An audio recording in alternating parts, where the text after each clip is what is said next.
Hello dear students friends welcome. இந்த வீடியோவில் 10th public exam paper வேல்யூஷனை பற்றி ஒரு அஃபீஷியல் அப்டேட் இந்த வீடியோவில் பார்க்க போகிறோம். இப்போ 10th மாணவர்களுக்கு வரக்கூடிய ஏப்ரல் 8ஆம் தேதியோட பப்ளிக் எக்ஸாம் முடியுது. ஸோ பப்ளிக் எக்ஸாம் முடிஞ்சோடனே 10ஆம் தேதி அந்த பப்ளிக் எக்ஸாமுடைய ஸ்கிரிப்ட் கலெக்ஷன் பாயிண்ட்லேருந்து அந்தந்த கேம்புக்கு வந்து டிரான்ஸ்போர்ட் பண்ணுறாங்க. வரக்கூடிய ஏப்ரல் 12ஆம் தேதி ஃபஸ்ட்டு வந்து சிஇஎஸ்ஓக்கள். இப்போ வந்து எல்லா டீச்சர்ஸுக்கும் ஹெட்டு 2 பேர் இருப்பாங்க, அவங்க தான் சிஇஎஸ்ஓ. அவங்க வந்து ஃபஸ்ட்டு வந்து வேல்யூ பண்ணுவாங்க. ஃபஸ்ட்டு டே வரக்கூடிய ஏப்ரல் 12ஆம் தேதி வெள்ளிக்கிழமை ஃபஸ்ட்டு டே வந்து பேப்பர் வேல்யூஷன் தமிழகம் முழுவதும் ஆரம்பிக்க போகிறாங்க. அதற்கு அடுத்த நாள் ஏப்ரல் 13ஆம் தேதி சனிக்கிழமையிலிருந்து ஏப்ரல் 22ஆம் தேதிக்குள்ளே 8 ஒர்க்கிங் டேஸ்க்குள்ளே தமிழகத்தில் உள்ள அனைத்து 10th பப்ளிக் ஸ்கிரிப்டுமே திருத்தி முடிக்கப்பட வேண்டும்னு தேர்வுத்துறை இயக்குனர் வந்து ஒரு அப்டேட்டை வந்து கொடுத்துருக்காங்க. ஸோ எக்ஸாம்ஸ் வந்து எழுத போகிறீங்க. இன்னும் maths, science, social main subject இருக்குது. ஸோ நல்லபடியாக தேர்வுகள் எழுதுங்க. அதோடு வந்து எக்ஸாம் ஒவ்வொரு டீச்சர்ஸுக்குமே எப்படியெல்லாம் பேப்பர் வேல்யூ பண்ணணும் இன்ஸ்ட்ரக்ஷன் கொடுத்துருக்காங்க. குறிப்பாக வந்து பார்த்திங்கன்னா டீச்சர்ஸ் வந்து வேல்யூ பண்ணும்போது ஒவ்வொரு பக்கத்தையுமே செக் பண்ணி வேல்யூ பண்ண சொல்லியிருக்காங்க. ஏன்னா சில ஸ்டூடெண்ட்ஸ் வந்து எழுதிட்டு தவறுதலாக 2 பக்கத்தை எழுதாமல் மிஸ் பண்ணிவிட்டு 4 பக்கம் கழித்து கூட ஆன்சர்ஸ் எழுதியிருப்பாங்க.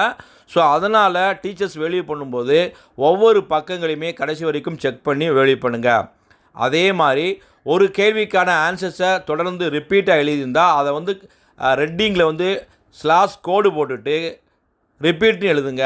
அதே மாதிரி எக்ஸஸ் கொஸ்டின் எழுதுவாங்க. சில சமயம் வந்து 6 கொஸ்டின் எழுதணும், 7 கொஸ்டின் எழுதணும்.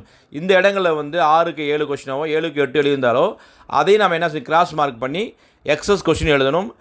மாணவருடைய நலனுக்காக பேப்பர் ரொம்ப கேர்ஃபுல்லாக வேல்யூ பண்ண சொல்லியிருக்காங்க.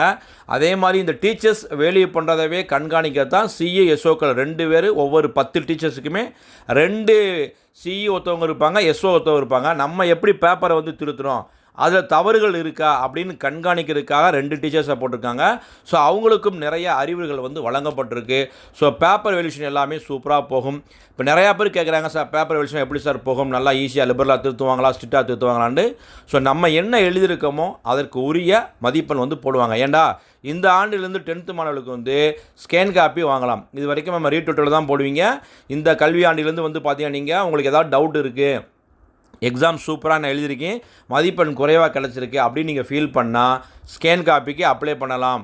ஸோ நீங்கள் ஸ்கேன் காப்பி வாங்கி அப்ளை பண்ணிட்டீங்கன்னா ஏதாவது தவறுகள் இருந்தால் அது எந்த டீச்சர்ஸ் திருத்திருக்காங்களோ அது எந்த கேம்ப்னு கண்டுபிடிச்சி அந்த ஆசிரியர் மீது ஒழுங்கு நடவடிக்கை எடுப்பாங்க.